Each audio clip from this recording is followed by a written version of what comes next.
वकिली क्षेत्रात येणाऱ्या नवीन वकिलांसाठी देशातील पहिल्या ॲडव्होकेट अकॅडमी आणि रिसर्च सेंटर महाराष्ट्रात सुरू करण्याचा निर्णय महायुती सरकारने घेतला आहे। त्याचं भूमिपूजन नुकतंच नवी मुंबईतील तळोजा येथे देवेंद्र फडणवीस यांच्या हस्ते पार पडलं।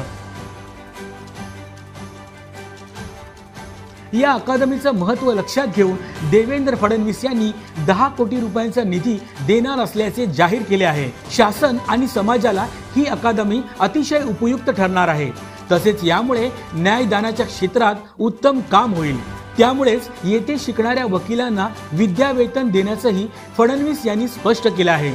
चांगले कायदे बनवण्यासाठी या अकादमीची निश्चित मदत होईल। त्यासाठीच महायुती सरकारनं हा निर्णय घेतला आहे।